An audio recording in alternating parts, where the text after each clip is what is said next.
hernia merupakan jenis penyakit yang menyerang bagian perut bawah dan cukup banyak terjadi. Hernia bisa disebabkan oleh obesitas, angkat berat, batuk kronis, riwayat keluarga, atau intensitas latihan fisik.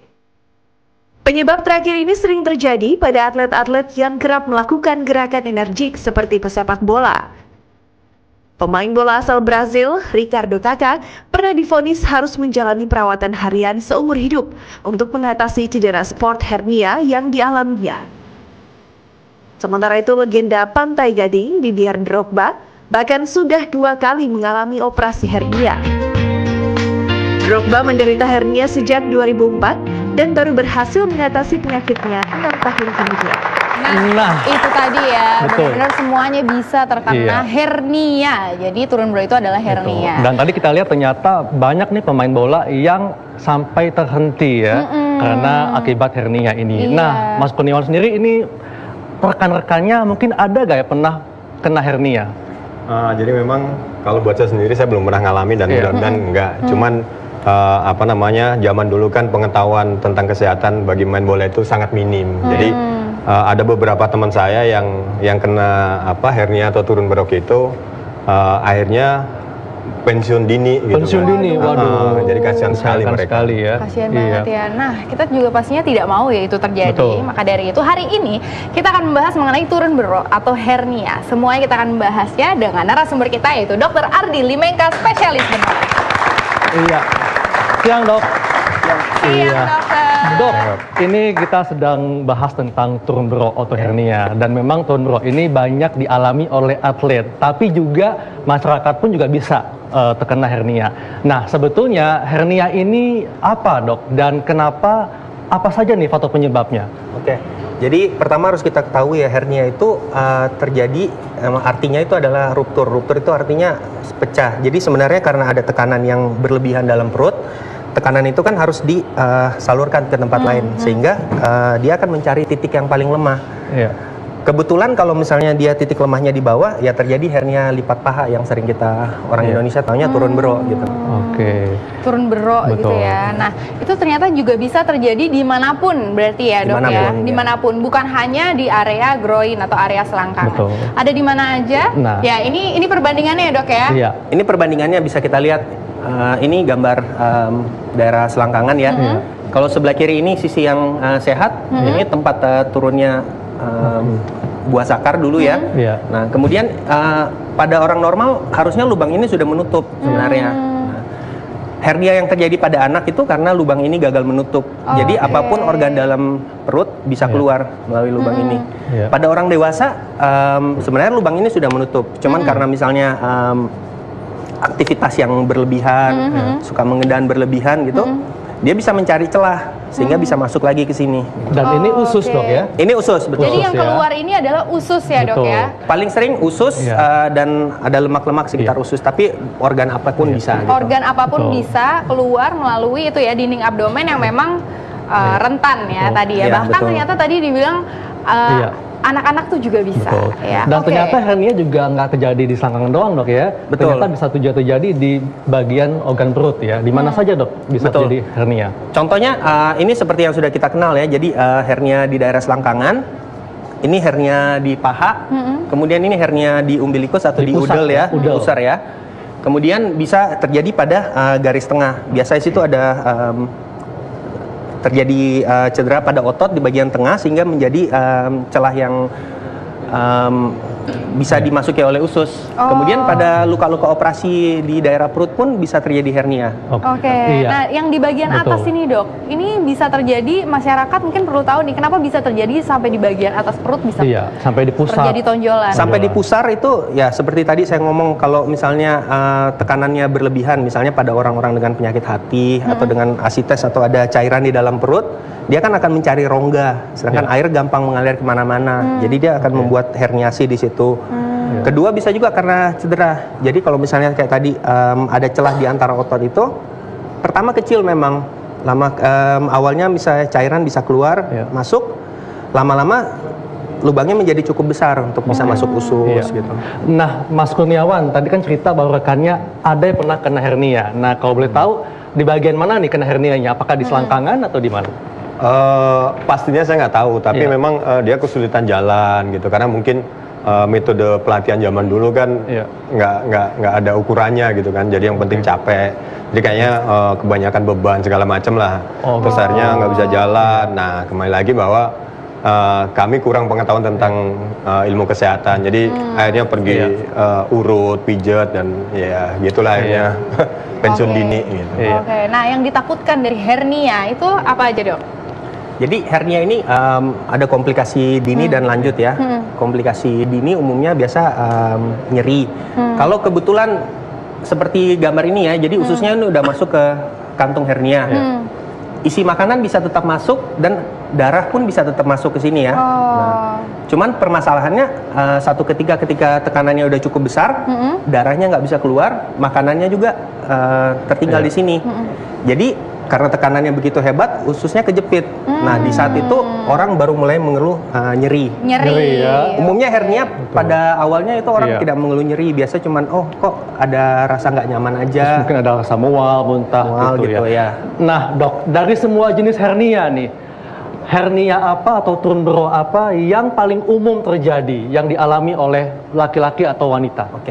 Ya, jadi hernia kan bisa terjadi di mana aja. Cuman hernia yang paling sering itu adalah hernia di daerah selangkangan. Selangkangan ya. Terutama 85% itu pada laki-laki. Pada laki-laki. Oke, ini yang paling umum terjadi ya. Ini paling umum terjadi. Iya. Dan untuk para atlet mungkin ini kali paling terjadi. Paling banyak. Sebenarnya ada satu istilah namanya sport hernia. Itu umumnya terjadi karena pada pemain bola atau pada pemain hoki. Jadi biasa kan mereka gerakannya lari ke satu arah, kemudian harus berbalik secara cepat. Nah, yang terjadi di situ adalah di sini ada beberapa otot yang besar ya. Otot itu merekat di tulang. Jadi ototnya bisa robek atau yang melekat di tulang itu bisa copot. Nah, itu kan jadi lubang juga. Bisa jadi potensi hernia. Bisa jadi potensi hernia. Nah, masih banyak lagi. Nanti kita akan membahas mengenai etiologi atau penyebab, dan juga bahkan kita juga nanti akan membahas mengenai treatmentnya, ya, solusinya nanti. Tetap di acara Ayo Hidup Sehat.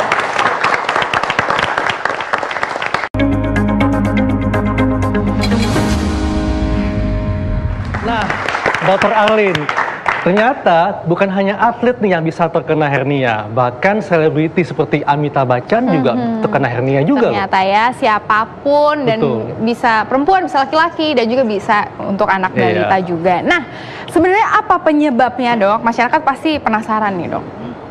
Ya, penyebabnya terutama pada laki-laki ya. Yang paling sering itu adalah pekerjaan yang sering mengangkat berat. Jadi misalnya kayak kita harus kasihan lah sama tukang batu, tukang bangunan gitu ya. Kedua, ini orang yang dengan batuk lama. Jadi misalnya Indonesia kan cukup banyak nih yang masih terkena TB paru gitu kan. Nah, itu setiap kali batuk itu menambah tekanan lagi.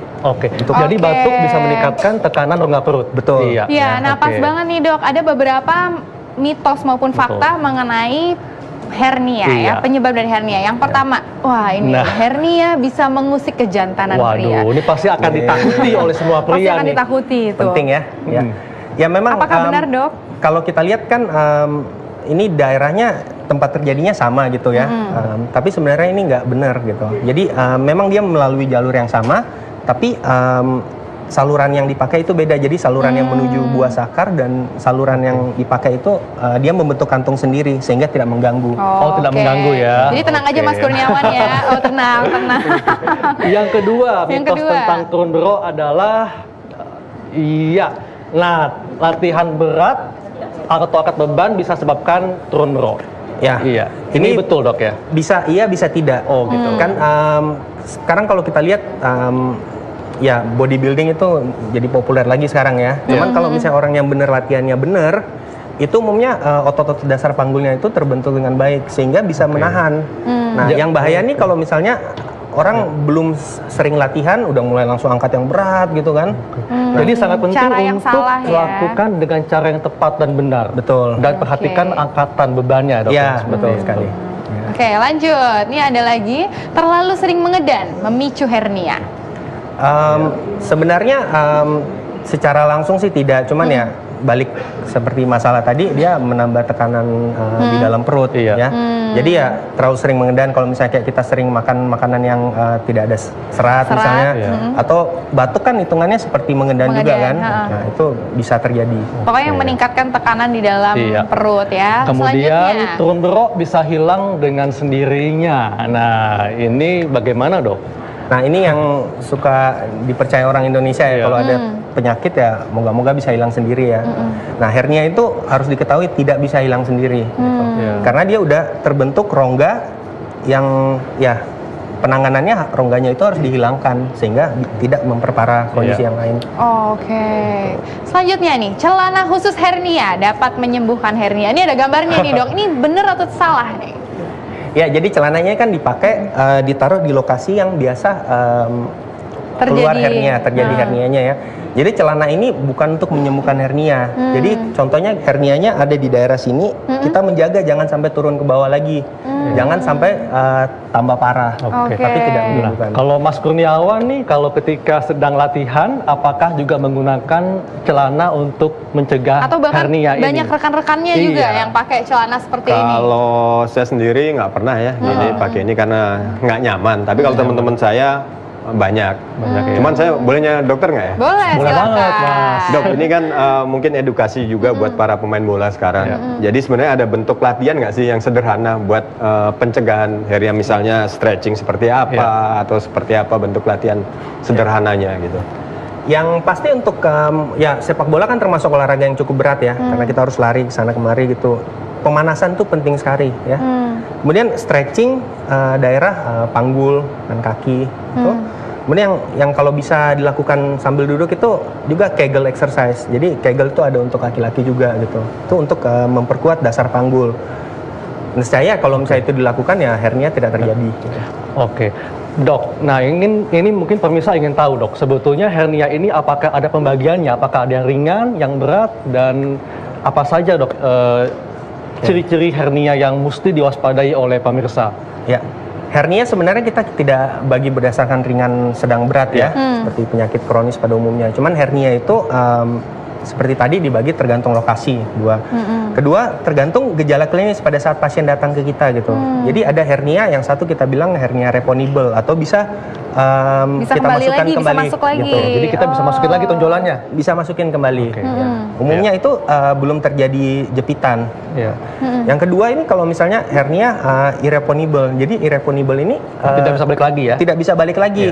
Umumnya orang udah mulai datang dengan keluhan pada awal-awalnya mual gitu, nyeri dikit gitu ya. Yang terakhir yang kita bilang hernia strangulata atau jepitan, itu biasa orang datang itu udah sakitnya sampai nggak bisa diajak ngomong. Gitu. Ini jepitan karena organ yang masuk itu tidak lagi mendapatkan suplai darah. Betul.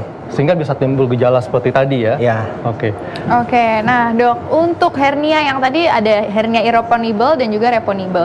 Kalau yang reponibel itu apakah masih bisa di-treat di rumah gitu? Yang bisa masuk kembali itu dok, ada yang bilang kalau kita naikin kaki itu nanti bisa kembali lagi ususnya, atau bahkan ada orang-orang yang diurut dok. Ya, saya tekankan dulu dari awal ya. Kalau ada hernia itu nggak boleh diurut ya. Nggak boleh diurut. Nggak boleh diurut ya. Nggak boleh. Jadi kita boleh masukkan kembali secara gentle, secara perlahan gitu. Jadi kalau misalnya kita merasa ada tekanan, jangan didorong lagi karena itu yang nomor satu bisa merusak organ yang ada di situ. Bayangkan kalau misalnya yang di situ usus, kita pijit-pijit. Masih untung kalau ususnya nggak bocor gitu. Soalnya gini dok, malah takut ususnya jadi bocor ya dok ya, wah bahaya. Soalnya banyak nih pemirsa yang mungkin ya ibu hamil kan suka bisa timbul hernia juga tuh. Nah kadang-kadang dipijit karena sakit pinggangnya, ini nggak boleh dok nggak ya? Boleh. Jadi nggak boleh. Betul, nggak boleh. Oke, jadi kalau untuk yang memang terkena hernia, ini jangan sekali-kali diurut karena bisa fatal resikonya. Iya, bisa fatal resikonya. Jadi solusi yang bisa dilakukan apa dok? Yang kita bisa lakukan kalau kita udah terkena hernia ya, yang reponibel itu kita bisa yang bisa kembali lagi ya? Iya, yang bisa kembali lagi. Artinya kita jangan memperberat keadaannya. Jadi kalau kita udah tahu gitu, jangan kita angkat ember air, jangan kita angkat anak misalnya di rumah gitu. Harus lebih banyak istirahat. Tapi terapi akhirnya ya tetap harus operasi. Tetap harus operasi. Jadi berarti yang tadi dalam kondisi tiduran terus kakinya dinaikin lagi, lama-lama hernianya itu bisa masuk lagi, itu bisa juga dilakukan dok di Ya, rumah? itu bisa dilakukan. Itu Bisa, artinya ya? kita membagi tekanannya lebih ke arah atas gitu. Lebih ke arah atas, Betul. oke. Nah, kalau hernia atau tumor yang sudah parah, yang sudah keluar, yang nggak bisa masukin lagi, itu harus dilakukan operasi. Itu harus dioperasi dan harus ke IGD seperti itu. Oke. Kenapa dok mesti dioperasi? Karena mungkin pengen tahu di pemirsa nih, kenapa mesti dioperasi? Ya, kalau misalnya pada tahap awal misalnya pasien masih nyeri dan belum terjadi kematian jaringan ya, misalnya jadi ususnya belum mati di situ, kita bisa lakukan operasi dengan bersih dan kita bisa taruh pengaman di situ. Jadi operasi tujuannya untuk mencegah komplikasi tadi ya, strangulasi ya, di mana organ yang terjepit tidak mendapatkan suplai darah. Ya. Iya. Nah, ini Mas Kurniawan tadi rekannya itu sampai dioperasi. Kayaknya sih enggak ya, karena ya itu seperti yang tadi dibilang bahwa dia akhirnya urut, dipijat gitu kan. Waduh, jangan itu tuh mungkin belum kurang ya, waktu gitu ya. zaman dulu Zaman masih diurut dan sebagainya. Bukan zaman now ya. Belum menjadi kids zaman now. Oke. Tapi, Ya Dok, pokoknya intinya nggak boleh diurut ya. Betul. Tapi satu lagi dok, seandainya ini kan saya mewakili pemain bola nih, seandainya setelah dioperasi itu ada efek yang sangat berarti nggak buat si atlet itu sendiri dok, ke depannya mungkin jadi pergerakannya jadi nggak se-fleksibel dulu atau segala macam.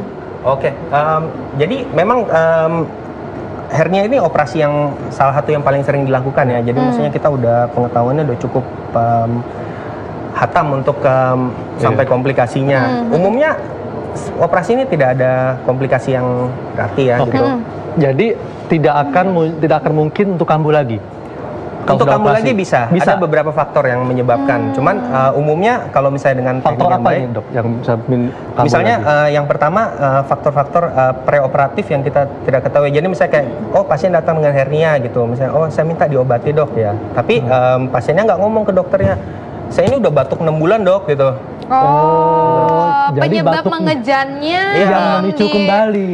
Iya, atau enggak misalnya pada laki-laki yang umur 60, biasa kalau misalnya dokter bedah kita akan menanyakan misalnya mengenai prostatnya gitu, ada keluhan buang air kecil atau tidak gitu.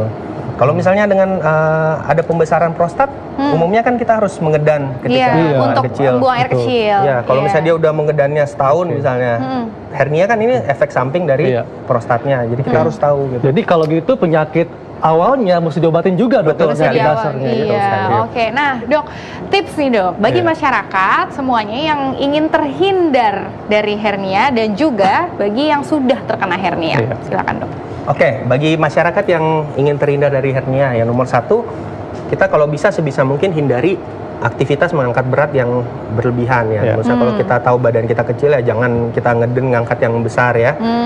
Kedua ya kita batasi juga durasi kita angkat. Misalnya biasa kan ya ibu-ibu suka ngangkat cucunya di rumah ya, jangan terlalu lama gitu, atau bapak-bapak. Nah kalau misalnya kita ada kondisi mulai susah buang air kecil ya, laki-laki menengah ke usia 50-an ke atas itu ya, kita harus ketemu dokter gitu untuk mengetahui apakah benar ada masalah prostat atau tidak. Kemudian ya kalau kita batuk lama ya harus diobati. Oke.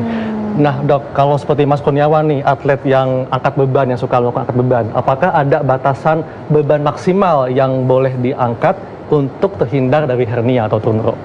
Beban maksimal sih sepengetahuan saya belum ada. Soalnya kalau beban maksimal kan ya kalau gitu tergantung semua atlet angkat besi pasti akan kena kan gitu ya. Cuman seperti yang saya jelaskan tadi, jadi kalau misalnya kita latihannya benar, kita bangun otot-otot dasar panggulnya, otot-otot yang menumpu semua itu kita bikin kuat, ya umumnya hernia nggak terjadi di tempat situ. Jadi sangat penting untuk melakukan pemanasan ya, warming up sebelum olahraga. Ya. Kalau ini dok, let's say lah ada seorang main bola udah operasi, ya kan. Sementara main bola ini kan dibutuhkan kita profesional harus cepat latihan. Nah idealnya setelah operasi itu kita harus rest berapa lama ini? Ya. Idealnya untuk bisa aktivitas. Kalau jawaban seperti itu sebenarnya relatif ya. Kita kan mengikuti fase-fase penyembuhan luka ya pertama. Jadi umumnya pertama kita lihat, ini kulitnya udah bagus nih gitu. Tapi sebenarnya kan dalamnya kan kita nggak tahu penyembuhannya seperti apa.